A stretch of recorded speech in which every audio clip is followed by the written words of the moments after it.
There's also been a creeping comprehensivization, actually by conservative authorities, when they built new towns or big new estates. Rather than do the expensive thing of building a new grammar school and a new secondary modern and maybe a technical school as well, they would tend to build a comprehensive because it was cheaper and simpler. So you got a lot of non-political comprehensivization before Tony Crosland ever got going with his scheme.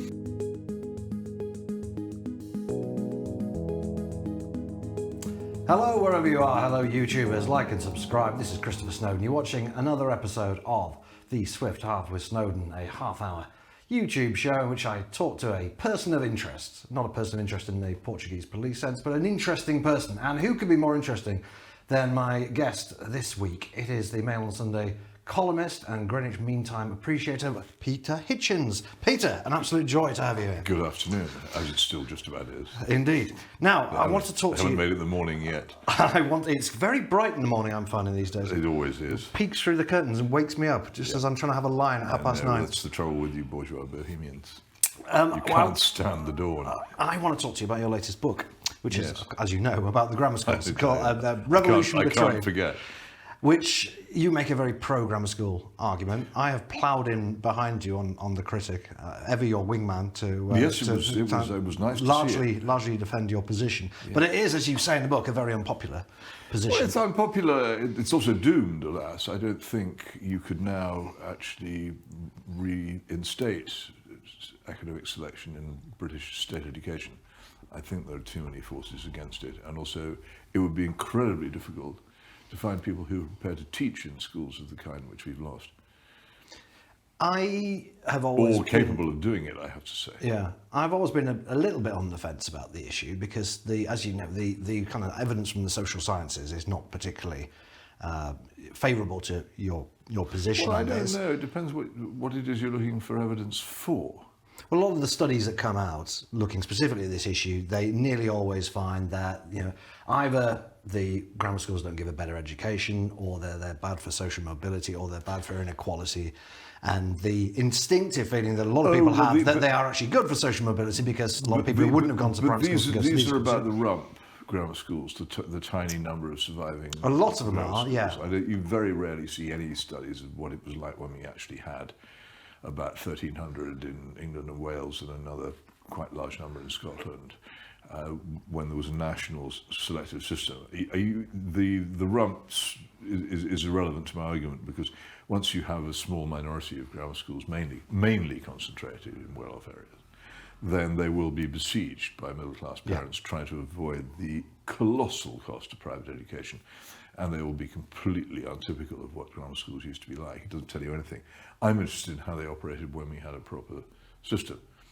And in doing so, I have to concede, which is absolutely true, that the system as it was full of faults, incomplete, patchy, didn't really exist in some areas, was wholly inadequate in others, but nonetheless was preferable to what we have now. And you make an interesting argument in the book that one of the reasons the system became less popular was because of the baby boom. Absolutely beyond doubt. This was something everybody knew was coming. It was going to hit the secondary schools of the country in 1956, 57. It had gone through the primary schools like a tidal wave in the years before, overloading them and putting a strain on them. Everybody knew what was going to happen, and they did almost nothing about it. And so, of course, it became harder to get into grammar schools. The selection system became obviously more unjust because people who should have gone to grammar schools didn't get in. And so the system of selection became unpopular. The schools never did. It's a fascinating way the Labour Party put in its manifesto, grammar school education for all, which is obviously a complete lie. It's like that stupid advertising slogan, exclusively for everyone. It's just an oxymoron. But they knew that the schools themselves were popular, but the selection system was not, and they concentrated on that. So the argument is there should have been far more grammar schools, at least anyway. Keeping up with the population of school age children. There should have been anyway. I mean, areas like Wales have actually very large numbers of good grammar schools, but you could go to, for instance, interestingly, Surrey, very poorly provisioned, and parts of the north of England and various rural areas, you'd find they were very few and far between, and they were unevenly spread, and that should have been fixed. There's also been a creeping comprehensivization actually by conservative authorities when they built new towns or big new estates. Rather than do the expensive thing of building a new grammar school and a new secondary modern and maybe a technical school as well, they would tend to build a comprehensive because it was cheaper and simpler. So you got a lot of non-political comprehensivization before Tony Crosland ever got going with his scheme. Now, one of the arguments I've heard from people who are not fanatically against grammar schools, but just feel it would, I think we would all agree it was imperfect, but I mean, one of the imperfections, which I think is valid, is it was the people who just missed out on the grammar schools were the ones who really suffered under the system. So the people who were going to go into an apprenticeship, were going to go into manual work, the secondary modern suited them pretty well. The grammar schools suited the more academically gifted kids very well. But the people in the middle, some of whom may have missed out just by a whisker, and some of their friends or family may have gone, they were the ones who were let down. Well, of course, but no system of selection could be perfect. I would say certainly a system which was based on assessing whether you were capable of benefiting from a grammar school education on merit was better than National Offer Day when it's decided on the basis of your parents' income. But I'm not myself an enthusiast for the 11 plus. I think it was devised for good reasons. The people who devised it thought that they were going to try to overcome class prejudice, and it was specifically aimed at making sure that it did do that, and to some extent it did, but it had other great faults. The German system, where many of the Länder in Germany have grammar school equivalents, is of assessment anyway. I'll say it's not totally true that the marginal cases were slammed shut and that people were told forever that they couldn't go to grammar schools. There was quite a lot of reviewing, not as much as there should have been, but quite a lot of reviews at 13, by which people got into grammar schools at 13 who hadn't got in at 11. I would say 13 was probably a better age than... Why is that? Because people have developed more and it's still not too late. 15, 16, when the sixth form colleges select, is too late. By then, pretty much your life chances are settled. But up to 13, which of course is when the independent schools generally select, is a good age and probably better than 11. 11 wasn't chosen for any scientific reason; it was completely arbitrary. And where would these kids go when they're 11 and 12? If we selected at 13? Well, you have the prep schools going to 13? Just as the private prep schools continue to 13, there's no reason why primary schools couldn't do so. But I can see. Now you a lot of very successful private primary schools called prep schools operate till 13. I don't see its difficulty. Okay. You give a kind of interesting, I think probably fairly novel defence of the secondary modern system, which is really the one area. When people are criticising the grammar schools, often they're actually just criticising the secondary moderns. Now, firstly, because not everybody watching this will even really know what a secondary modern is, because they've more or less disappeared. No. Can you explain what they are and why you think they have been rather unfairly treated? I'm very much in debt to Michael Dick Stroud, who has written a book called The Secondary Mod. He attended a secondary modern. He's not an academic. His book is not peer-reviewed or any of the other things, but it is an enormously thorough and interesting piece of work, which everybody who's interested in subject should read. It's available online. You should read it if you're interested. The secondary moderns were, in many cases, the old elementary schools transformed by name and no more. It was badge engineering. They didn't have any idea of what they were for the first 9 years or so of their existence. Which would be from when, 1944? Well, 1944, when I suppose really they came into existence in 45, because the Act was passed in 44. They were initially prevented from putting their pupils through public examinations at all. It was ridiculous. They were told they could not do it, and so there was no structure to their teaching. The whole idea was a kind of almost sort of 1960s lefty idea that they should be free to do what they wanted to do. And it was a disaster. And an awful lot of secondary modern heads and teachers decided that they would try and overcome this. And by the early 50s, they were increasingly either breaking this rule or being allowed by local authorities to break it. And they had begun to start taking public exams. And the longer Which are mainly CSEs, no, the CSE was devised a lot later. They would put their pupils through O-levels and later on, to some extent through A-levels, or they would send pupils across to nearby grammar schools to finish A-level courses. But Stroud himself, and he's by no means alone, got, I think, as a physicist, got into, I think it's the University of Sussex from his secondary modern in northeast London. And this wasn't that uncommon. Some of them were actually getting their pupils into university by the end. And this was partly a result of the bulge, where large numbers of pupils who would normally have gone to grammar schools were going to secondary moderns. They're very much maligned. There were some bad secondary moderns, just as there were some bad grammar schools, no doubt of it at all. But I'm by no means convinced, after looking at Stroud's book, that the general view that they were all hideous slums where nobody learned anything can be sustained. And as he rightly points out, this was the sort of school that most people in Britain went to between 1945 and 1965. And was this an era of particularly serious illiteracy, innumeracy, or bad behaviour? I would say the chances are, if you could do a direct comparison, if you could TARDIS yourself back and do a direct comparison between secondary moderns and many of the current comprehensives, the secondary moderns would come out on top. What was the system like pre-war? I don't really know anything about Well, this is the problem. With education. The pre-war, there really wasn't any national system in England. The leaving age was 14. State secondary education, yeah. And it was, I think it may even have been 13 for part of that period, but there was no proper system of national secondary education. There were patches where it existed. There were semi-selective schools called central schools in some areas, which were sort of halfway to being grammar schools. The grammar schools themselves were private schools, but local private schools. They have exactly the same roots as the so-called public schools. Eton College's original charter, I think, describes it as a grammar school, but the big Clarendon public schools, which grew up in the 19th century, from the Rugby example and everything else, did so by taking in boarders.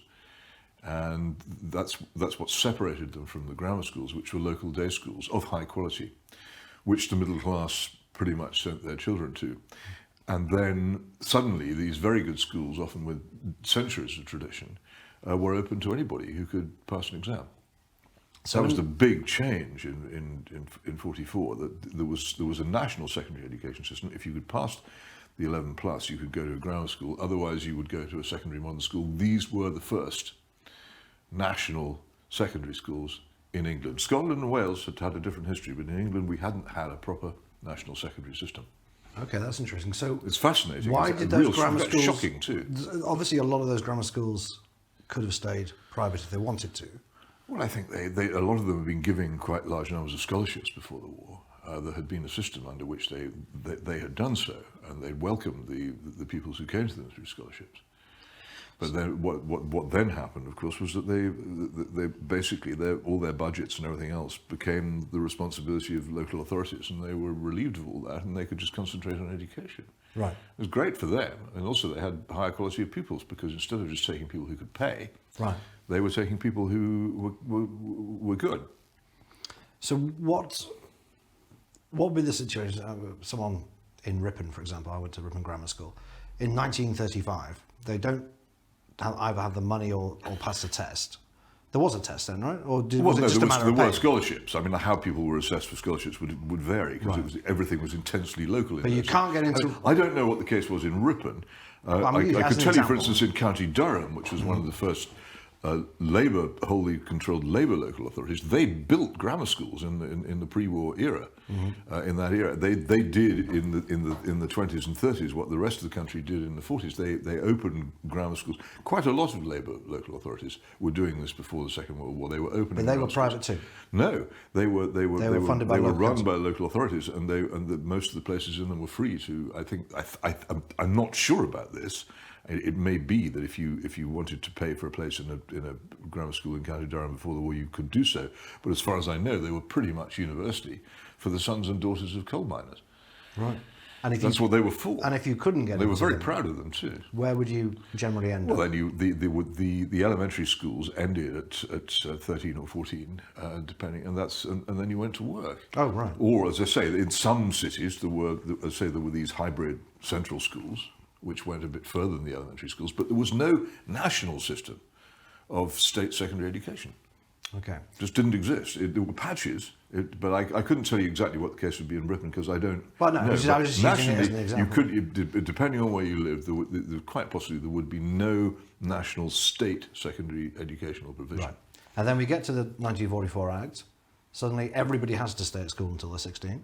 Yep. And therefore you need a lot more schools, and the solution 15, was... I think, at that stage. I was 15. I think I get terribly confused. I think you might be right. The state school, the school leaving age goes up and up and up and up, and it's proclaimed as going up, and then it's delayed. I'm very bad at the dates of this, but it's I think it was it must have been 15, because I left school at 15 myself. Oh, right.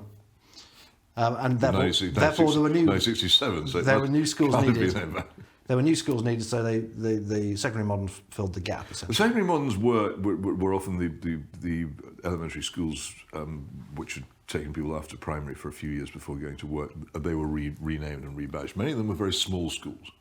They were not great big glass and concrete jobs, though in fact a lot of money was spent in later years on building smart new secondary modern schools, but a lot of them were just red brick jobs in quite crowded areas with perhaps 200 or 300 pupils. They weren't, in many cases, particularly big. But rightly or wrongly, the people who went to the secondary modern were portrayed as being thrown on the scrap. That's what people say now. About comprehensives or about secondary moderns? No, it's what the left will always... The left have made an industry out of saying that people who went to secondary moderns were thrown on the scrap heap, which I think is insulting both to them and to their teachers. And if you read Dick Stroud's description of his school, it simply isn't fair.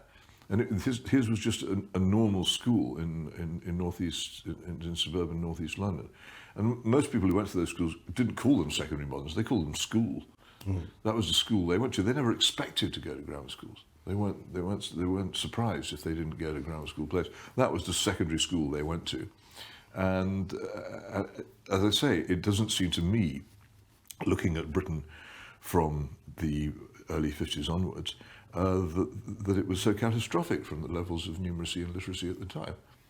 And they're more or less gone now anyway, the secondary There are ones. some. There have been changes with academies and things like that. They tend to be called, where they still exist, they tend to be called high schools. The name has gone very out of fashion, but there are some areas where there are still grammar schools, where there are also non-grammar schools, and high schools tend to be what they're called. They don't do particularly badly. It's quite striking. The House of Commons Library did a survey of results in the key GCSEs, and it's quite interesting how the grammar schools, the remaining grammar schools, completely outperform everybody. But the difference between existing comprehensives and existing what we could refer to as secondary moderns is not as great as you might think. But the vast majority of people who don't go to grammar schools go to comprehensives now, and the comprehensives were brought in, as you say, to give a grammar school education to everybody. As claimed. And yet, people who oppose grammar schools will still say that people who don't get into grammar schools are thrown on the scrap heap. In other words, the comprehensive system now is also the scrap heap, but they want to send everybody to comprehensive. Well, they maintain that comprehensive education has been a success, that it's given huge numbers of people, the argument tends to be it's given huge numbers of people qualifications they would never previously have had. They say that it's led to huge numbers of people going to university who would never previously gone to university. These claims are absolutely true on paper. But they're much as the claims of somebody living in a village in Zimbabwe who says he's a multi-billionaire. That he has a lot of Zimbabwe dollars, but they don't buy anything. The qualifications which are offered by these schools don't begin to compare with the exams which used to be taken before the reform. And the universities which they go to don't, in my view, begin to compare to the universities which existed before university expansion. So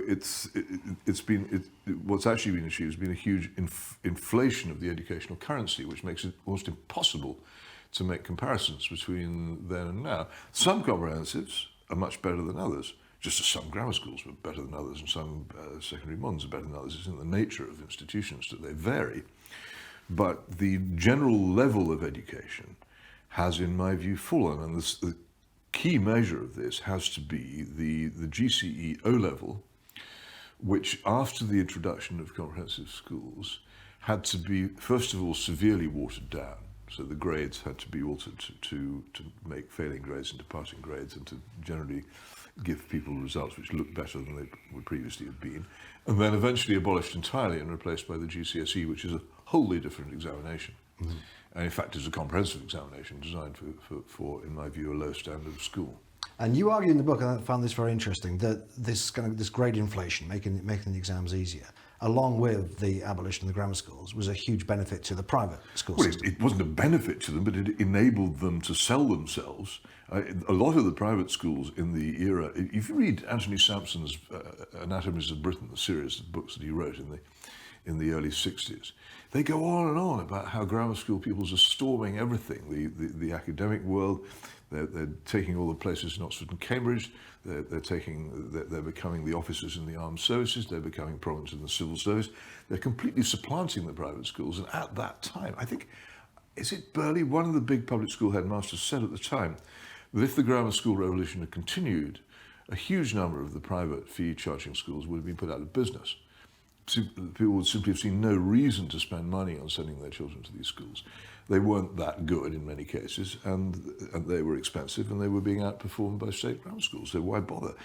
But when the grammar schools went, it was a huge shot in the arm to the fee-charging schools, because parents very rapidly discovered that the state comprehensives were not very good in many cases, and the easiest way out of this, if they had any money, was to pay, and they did in large numbers.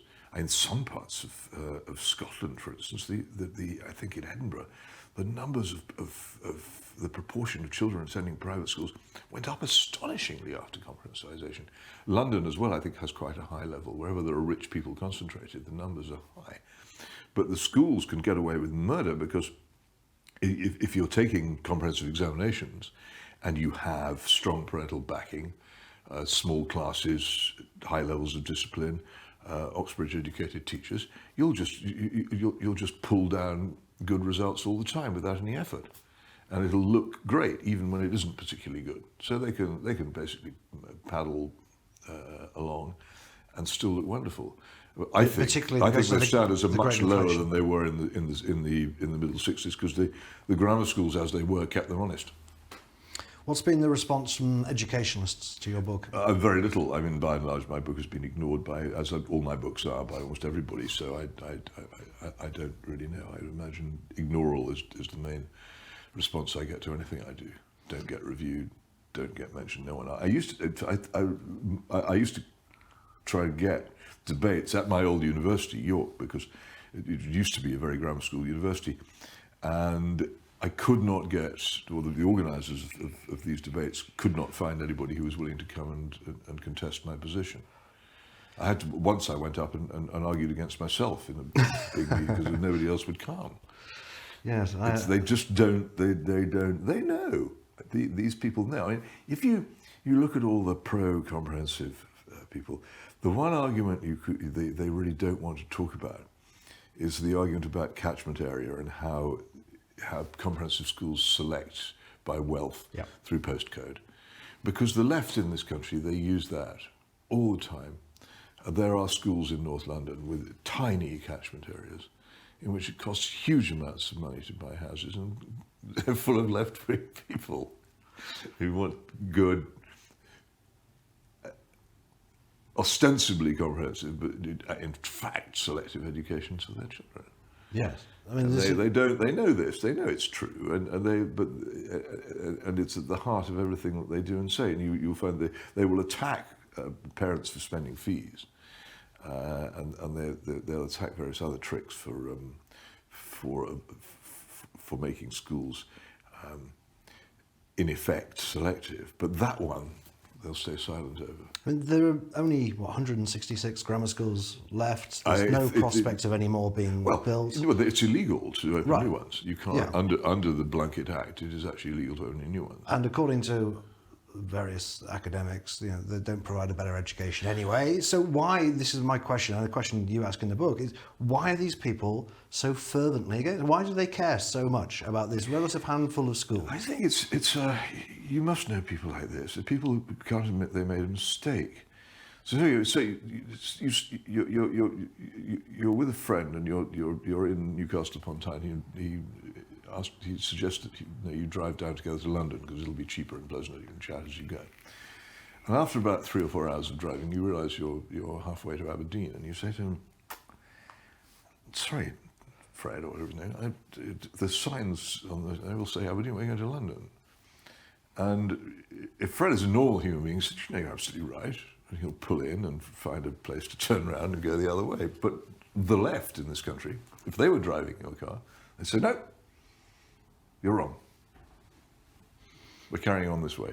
They'll drive you to Aberdeen rather than admit that they've taken a wrong turning. And that's what they will not admit to a mistake. There are so many areas of public policy in which the left made major mistakes in the 1950s and 1960s, which on their own terms have turned out to be errors, and they will not admit it. You think that's the main reason driving I think it's it, a powerful reason, yes, an unwillingness to admit a mistake. You've used the word egalitarian Well, in the subtitle of your book. You don't think it's just fueled by this rampant kind of sense of egalitarianism? On its own terms, it has not been egalitarian. No, but they think absolutely. This country is more divided in educational terms by money than it has ever been. The selection for comprehensives is done by parental wealth and a certain amount of feigned religion, but basically by methods which no one can support. Would you say that your book is at least partially a kind of Marxist analysis of this? Well, everything I do is partially a Marxist analysis because I had a Marxist-Leninist education, and I always felt I benefited from it. It gives you a clearer idea of how the world works and a more honest one, I think, than a lot of other analyses, and I've never regretted having it. It doesn't mean I am actually a Marxist-Leninist. No. I think it's fairly plain to any keen observer. What do you think? What do you think Marx got most right? He was a very good journalist. That's what he got most right. He could be a beautiful satirical writer if he wanted to. I think that doesn't say a lot for his political philosophy. It doesn't, does it? A lot of the things which I used to think were mockable in what he said, his claim that capitalism would inevitably lead to the immiseration of the proletariat and conditions would get worse and worse and worse, seemed to me for most of my life to be insupportable bilge. But looking at the world now, I begin to wonder whether he wasn't in the long term onto something. And also looking at at various other political and economic things, particularly the influence of the American military-industrial complex over foreign policy, you do sometimes wonder whether it isn't actually just as crude as the Marxists used to say it was. It's like an Eric Ambler thriller sometimes. When you look and see how the amount of money spent by the American arms industry on lobbying for NATO expansion, it's astonishing. But Marx, as I say, was a great critical journalist and an entertaining and witty critic of society as it was, beyond doubt. Whether he had any serious ideas about what to do next is in dispute. Lenin had very serious ideas about what to do next, but those have, it seems to me, been exploded in practice. The Leninist experiment has just completely and utterly gone wrong, and that's what happened in 1968. The realization in the Soviet Empire and among the Western left that was over, which then 21 years later in 1989 took solid form in the collapse of the whole thing. What do you think Margaret Thatcher got most right? I'm not an admirer of I know you're not. As a person, I mean, if one were writing an article in the Old Children's Encyclopedia, the grocer's daughter who went to Oxford and became a prime minister. Went to a grammar school? The scorn, despite the scorn of her coevals, is a great story, and you have to admire it. I mean, personal courage. But I don't feel that she actually left the country significantly better than she found it. Really? No. There's not many people think that. Well, I know, but there you are. I think a lot of things that not many people think, but I just can't. I think that John Campbell's biography of her is a better summary of her life than Charles Moore's, because Campbell is critical, and knows he doesn't like her, but actually forces himself to be fair, whereas Charles is, I think, a little bit hagiographical. And I don't think that she was a liberal, and I'm not a liberal. No. And people always But forget. you're not a Marxist anymore either, but you still find some good in Marx. I was you never, find anything but I was never a conservative liberal. Prime Minister? I was never a liberal. It's one thing I have not been. I'm not Marxists, ex-Marxists and actual Marxists both would find liberalism a bit, really. Well, there we go. A bit vegan politically, I suppose. We are out of time. Oh, no. There you go. Once a Marxist, always a Marxist. Absolute pleasure speaking to you, Peter, as ever. Thank you for watching. Like, subscribe, donate to the IEA, iea.org.uk/donate. We'll see you in a couple of weeks' time for another episode of The Swift Half with Snowdon. Thank you and By goodbye. which time you'll all have jet lag because the clocks will have gone forward. Well, if you enjoyed that conversation, why not watch one of these other videos? And while you're here, remember to hit the subscribe button and the notification bell. That way, you'll never miss out on a single IEA broadcast.